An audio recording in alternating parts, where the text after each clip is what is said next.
Hey, this is Tim Williams, and this is Tuesday, January 22nd, 2013, and about 6:30, getting ready for a praise team rehearsal, and just thought I'd share a little bit tonight. As many of you know, our ministry, our church has gone to a more organic and authentic worship services on Sunday. We've reduced kind of the standard, quote unquote, standard 4 to 6 praise and worship songs or praise set, as they've said in the past, to one congregational song and a song of ministry or special music song later in the service.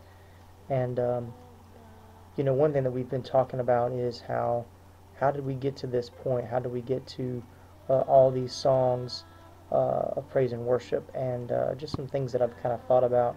I think if you go back to when praise and worship first started becoming really big, I guess big in my mind, in the kind of the late 80s, early 90s, when I first heard about praise and the term praise and worship. I came from a Baptist background where we sang hymns on Sunday. That's all we ever knew. Um, but even back then, praise choruses, as they were called, were not very hard to learn.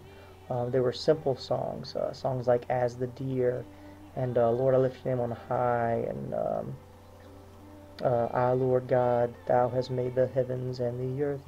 Nothing is impossible for Thee. Those kind of songs, which were just a verse and maybe a chorus, and that was really about it.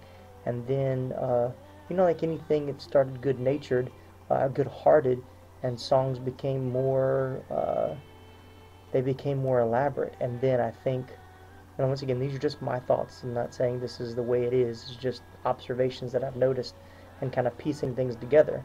Um, and then in like the early thousands, I guess 2000, 2001, um, contemporary Christian artists began to record worship CDs. I think Michael W. Smith was probably the first one that was like really big, and and then all of a sudden it was like, hey, we can put these songs on the radio and people are going to like them. And so I think the praise and worship artists at that time, and nothing against them and not slamming them in any way, once again, it seemed like a good idea at the time, they began to format their praise and worship songs like radio songs.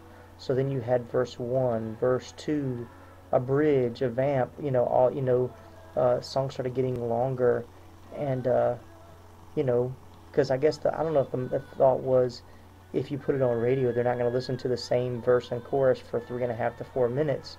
Um, you know, you got to make it more like a radio, uh, what's common for radio. So, um, I just think it's interesting that we've now, now a lot of the songs that we're singing in churches, people have heard on the radio. I mean, I know from for here, if I do a song that I know is, we may have sang it the first time here, but because it's played on Christian radio, people kind of, they know they're familiar with it at least, so they sing along. But the challenge with that is that I think people begin to think that what they hear on the radio is praise and worship, and a lot of times it's not. It's just a nice song with good lyrics about God, but it's not necessarily something that engages the heart, and it's not something that truly glorifies God and who He is. So, once again, I'm not slamming anybody or talking bad about any artist or any song, really, for that matter.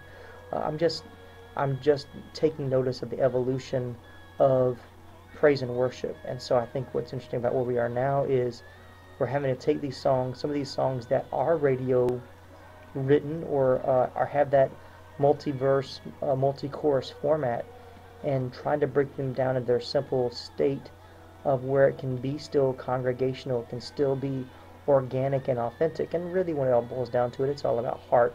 If the lyrics can connect someone to God and can create this pocket of worship, this worship experience uh, that we can have on a Sunday morning, then that's really what it's all about. But just interesting, just thinking about the evolution of um, how we've come from um, "I love you, Lord, and I lift my voice," a simple song and chorus, to now songs that have verse 1, verse 2, chorus 2, vamp, bridge, tag at the end.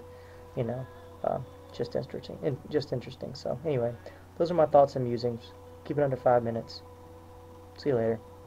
Have a good day. Bye.